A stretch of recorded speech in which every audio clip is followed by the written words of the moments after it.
إنما الصدقات للفقراء والمساكين والعاملين عليها والمؤلفة قلوبهم وفي الرقاب والغارمين وفي سبيل الله وابن السبيل. Bienvenue sur cette chaîne dédiée à l'islam. N'oubliez pas de vous abonner et d'activer la clochette sur toutes pour ne rien rater. Likez et si ça vous plaît, laissez un commentaire. Ça permettra, Inch'Allah, d'améliorer le trafic de la chaîne et faire connaître ainsi l'islam à tous. Voilà, on commence. Donc aujourd'hui, nous allons parler de l'ouverture encore du troisième œil, connaître vraiment les dangers potentiels avant de se lancer. Alors, l'ouverture du troisième œil, connue aussi sous le nom de activation de la glande pinéale, cette pratique est devenue de plus en plus populaire ces dernières années.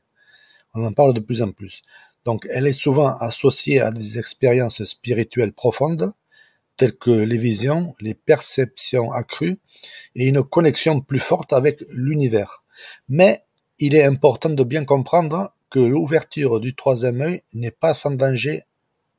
Elle peut avoir des effets négatifs sur votre santé physique et mentale si elle est pratiquée sans précaution. N'importe comment, voilà. Il y a des règles à respecter, il ne faut pas faire n'importe quoi.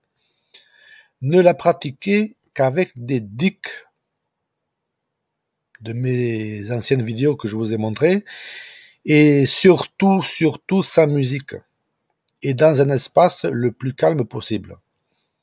Pas de miroir, pas de télé, pas de téléphone à l'endroit où vous allez faire ça.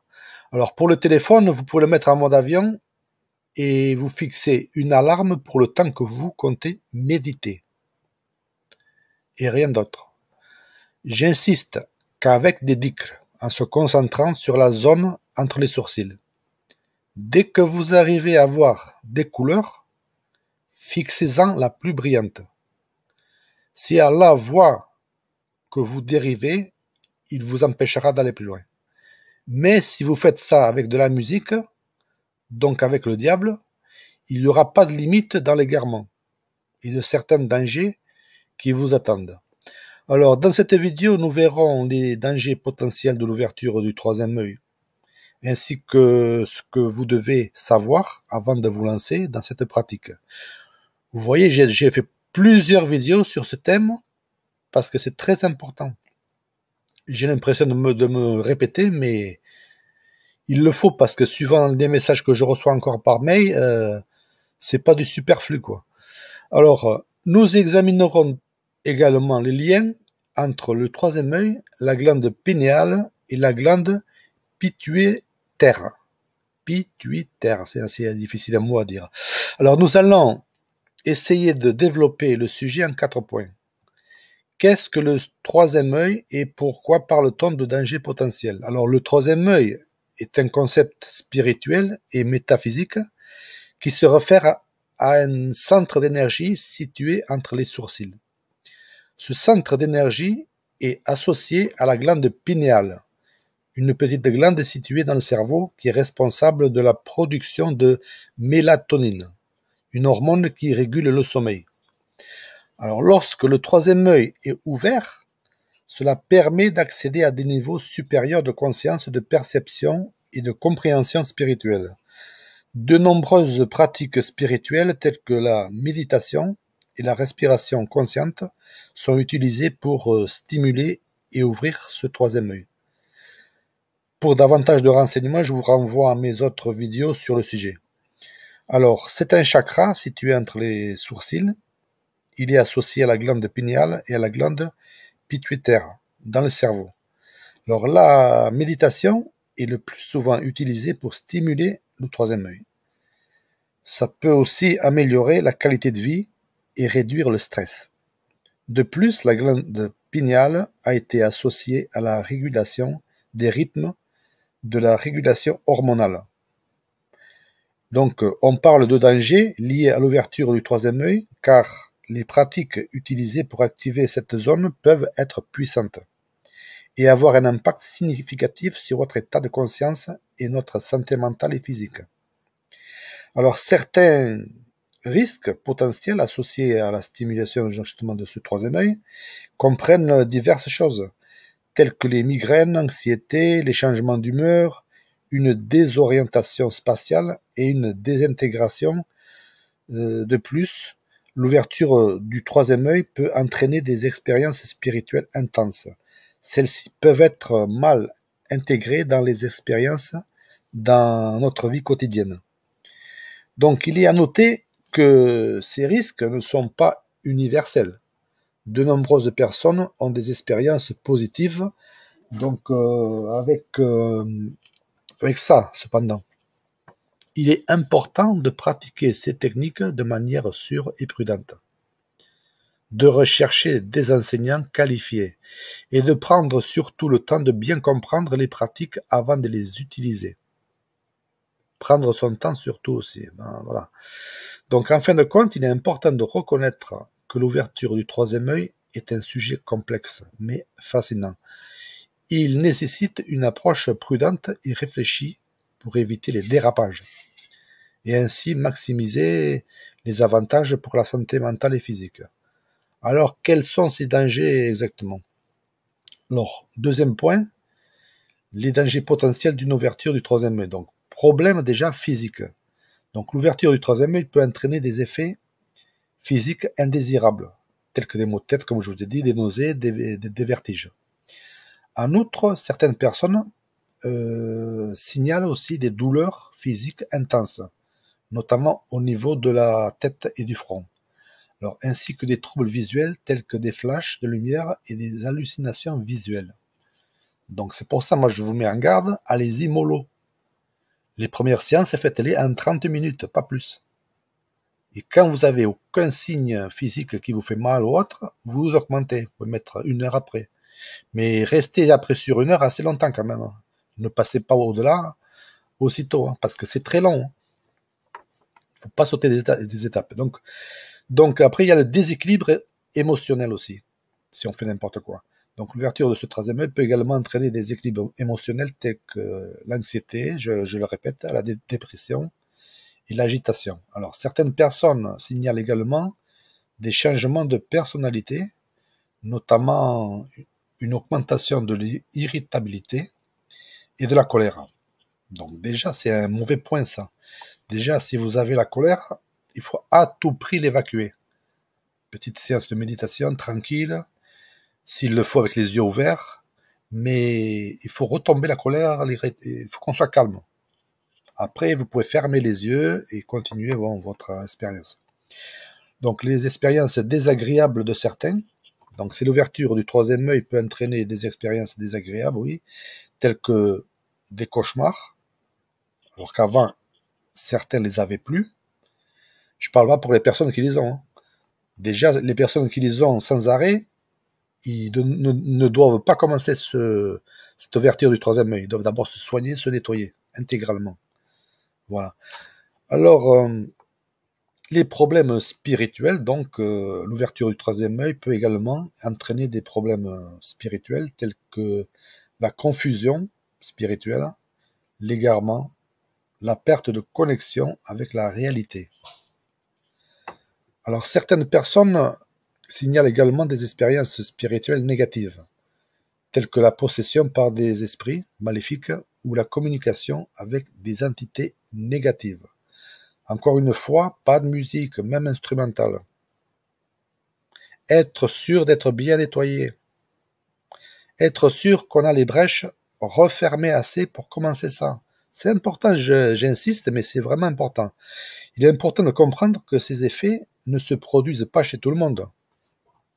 Mais ce sont des risques potentiels qui doivent être pris au sérieux avant de commencer ça.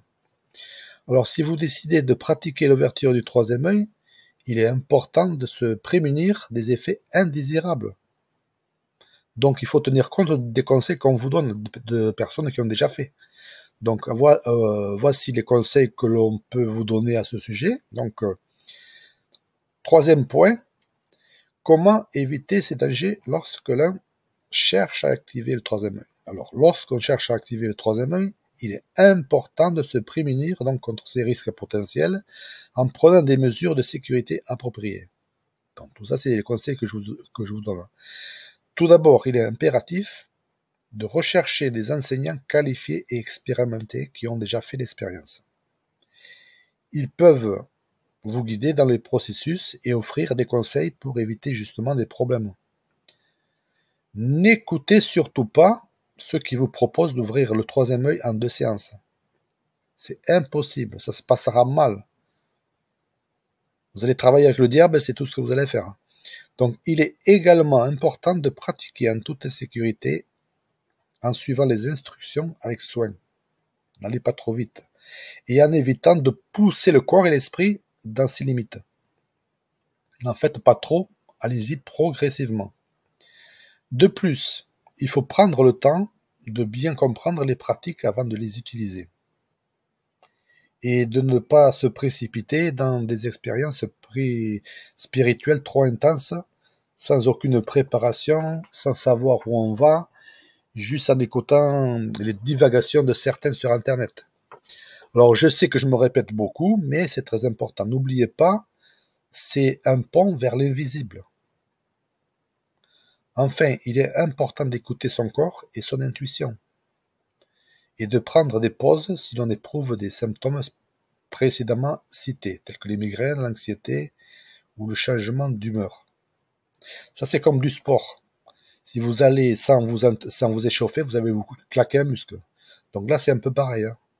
Sauf que là, c'est pas trop réversible des fois. Alors, en suivant ces mesures de sécurité appropriées, on peut réduire les risques potentiels associés à la stimulation du troisième œil et maximiser les avantages pour la santé mentale et physique. J'insiste. Allez, alors pour aller plus loin, glande pinéale et glande pituitaire.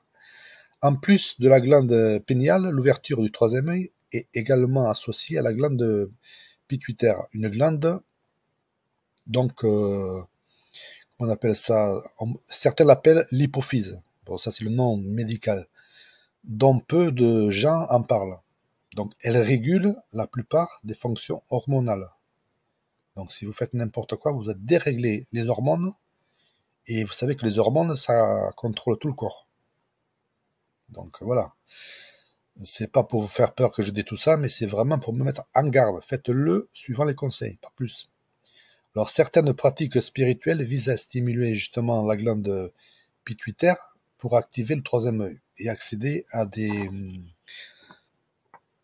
à autre chose encore plus loin. Donc, cependant, il est important de noter que l'activation de la glande pituitaire doit être effectuée avec prudence. Car comme l'ouverture du troisième œil, il est important de rechercher des enseignants qualifiés et de suivre leurs conseils. Si on ne connaît pas, on ne parle pas. Ça, c'est la règle. En conclusion, l'ouverture du troisième œil peut offrir des expériences spirituelles profondes, mais elle n'est pas sans danger. Il est important de prendre en compte les risques potentiels. La pratique de l'ouverture du troisième œil, comment dirais-je, doit être entreprise avec prudence et discernement. Avancez toujours par paliers et voyez où vous en êtes. Remettez-vous en question, faites des pauses, c'est pas grave. Alors, certaines personnes peuvent avoir des expériences spirituelles positives grâce à ces pratiques, tandis que d'autres peuvent ressentir des effets négatifs. Donc, tout ça, ceux qui veulent aller trop vite. Ils vont juste avoir des migraines, des douleurs, et c'est tout. Donc, dès que la douleur arrive, une pause, on reprend, c'est pas un problème. Bien que ces pratiques spirituelles telles que la méditation, la respiration consciente et la pratique de la pleine conscience puissent aider à activer le troisième œil, il est important de ne pas sauter les étapes. Et surtout, n'utilisez pas de musique, quelle qu'elle soit, pendant vos séances de méditation. Car certaines fréquences attirent les shéatines. Soit ils vous bloquent votre dernier chakra, soit ils vous font croire que vous y êtes arrivé et que c'est bon. Donc il y a des gros risques d'égarement ou de problèmes mentaux pour certaines personnes. Alors que, voilà. Donc Allah nous protège de tout cela et nous guide. Amin.